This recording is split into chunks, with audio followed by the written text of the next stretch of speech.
کیا معنی ہے اس کا؟ کہتے ہیں اس کا معنی نکما ہونا ہے، بیکار ہونا ہے، کہ نہ دنیا کا وہ کام کر رہا ہو اور نہ آخرت کا کوئی کام کر رہا ہو۔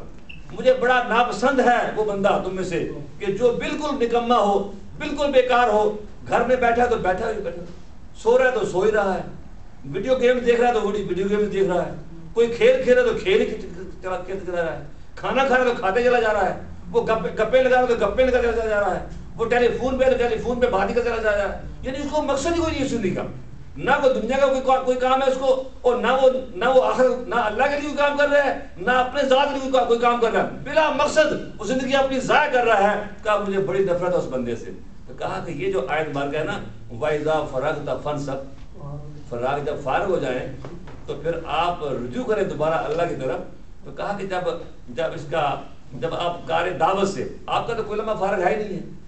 کہ جب آپ سارا دن تھک کر چور ہو جائیں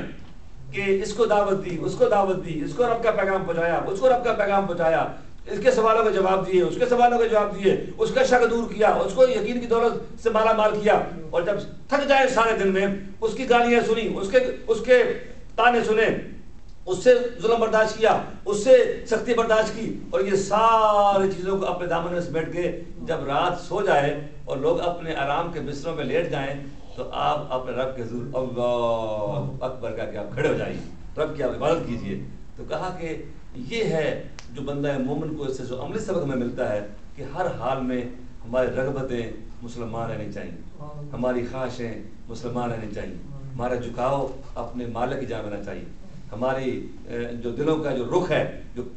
قبلہ ہے، جو ہماری توجہ کا، وہ رب کی ذات رہنی چاہیے۔ تو یہی اس کا بندہ مومن کی زندگی جو ہے وہ بڑی باعمل زندگی ہے۔ اور اس میں بعض علماء نے لکھا تھا مفسروں نے کہ اس سے مراد یہ ہے وَإِذَا فَرَغْتَ فَانْصَبْ کا معنی یہ ہے کہ جب تم نماز سے فارغ ہو جاؤ تو پھر دعا میں مصروف ہو جاؤ، جب نماز پڑھ چکو تو پھر تم دعا میں، اور دعا بھی یہ ایسی چیز ہے کہ جب حوصلے ٹوٹنے لگتے ہیں،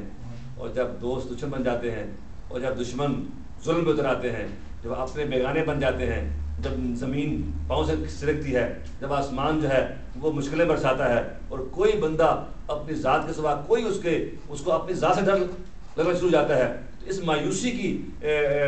ٹھنڈے اس سائبیریا کے اس برف خانے میں انسان کو جو اس کی زندگی میں حرارت کی اگر رمق پیدا کرتی ہے وہ ایک شے ہے جو رب کے ساتھ رابطہ ہے انسان کا، اور رب کے ساتھ رابطہ ہے وہ دعا ہے۔ دعا وہ ایسی شے ہے جو مایوس حالات میں انسان کو زندہ رہنے کا حوصلہ دیتی ہے اور اس کو آگے بڑھنے کا حوصلہ دیتی ہے، اس کو مایوسی سے نکالتی ہے۔ تو کہا کہ یہ ہتھیار ہے بندہ مومن کا، اس کو ضائع نہیں کرنا چاہیے۔ اس پہ حضرت پیر سید فیض حسن شاہ صاحب عالم عاشق کے جو گجرانوالہ لوگ جانتے ہیں، ان کو بڑا اپنے زمانے کے بڑا کے خطیب تھے، اور یہ کہتے ہیں کہ دعا قلب مضطر کی دم ساز بھی ہے اور ہمراز بھی، دعا شکستہ دلوں کی سوز بھی ہے اور ساز بھی، دعا اپنے خالق و مالک کے سامنے دکھی دل کی پکار بھی ہے اور بے یار و مددگار کا ہتھیار بھی، یہ ایک اظہار درد دل بھی ہے اور قرار جان بسمل بھی، اور یہ دوائے درد ہجراں بھی ہے اور لگائے روئے جانا بھی۔ یعنی رب سے جو دوری کا جو درد ہے اس کا جو علاج ہے وہ دعا میں ہے، اور جو پریشانی ہے، جو مصیبت ہے، اس کا جو مداوع ہے دکھ کا، تکلیف کا، وہ بھی رب کی بارگاہ میں دعا کرنے سے ہے۔ وَإِذَا فَرَغْتَ فَانْصَبْ وَإِلَىٰ رَبِّكَ فَارْغَب، اتنا بڑا ہتھیار ہے۔ یقین کیجئے اگر جو آدمی دعا سے محروم ہو گیا نا، سمجھیے وہ ہر شے سے محروم ہو گیا۔ اگر آپ حضور سرکار دو عالم صلی اللہ علیہ وسلم کی ذات کی طرف دیکھیں کہ وہ ہستی تو وہ ہے، وہ ہستی ہے کہ ابھی ان کی خواہش اور ان کی تمنا، ان کی آرزو وہ لفظوں کا روپ دھار کے دعا بن کے آپ کے لبھہ نور سے ادا نہیں ہوتی ہے۔ جو آپ چاہتے ہیں نا اس کو ابھی اب لفظوں میں ڈھال کے رب کی بارگاہ میں دعا بنا کے پیش نہیں کرتے ہیں کہ رب اس کو قبول فرما لیتا ہے۔ میں اپنے پاس نہیں کہتا، قرآن کہتا ہے قد نرا تقلب وجهک فی السماء،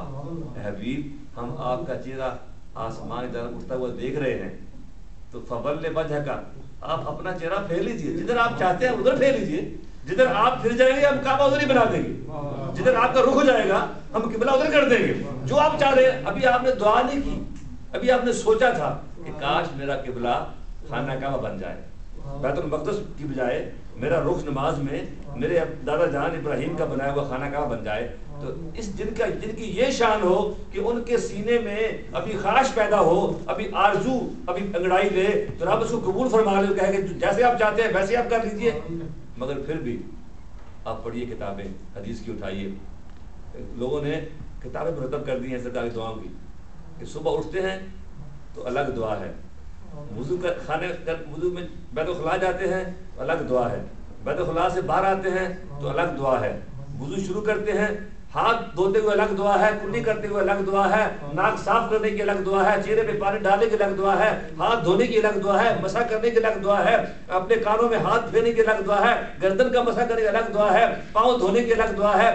کسی سے ملنے کی الگ دعا ہے، کسی کو الوداع کہنے کی الگ دعا ہے، سفر پہ جانے کی الگ دعا ہے، سفر سے آنے کی الگ دعا ہے، مسجد پہ جانے کی الگ دعا ہے، مسجد سے آنے کی الگ دعا ہے، سواری پہ بیٹھنے کی الگ دعا ہے، سواری سے اترنے کی الگ دعا ہے، شیشہ دیکھنے کی الگ دعا ہے، کپڑا پہننے کی الگ دعا ہے، کپڑا اتارنے کی الگ دعا ہے۔ گرد زندگی کا کوئی عمل ایسا نہیں ہے کہ میرے حبیب کے لب پہ یا رب یا رب یا رب یا رب یا رب نہیں ہے۔ عملی سبق کیا ہوا میرے لیے آپ کے لیے کہ اس ہتھیار سے ہم اپنے آپ کو مسلح کریں، رب کو یاد بھی کریں،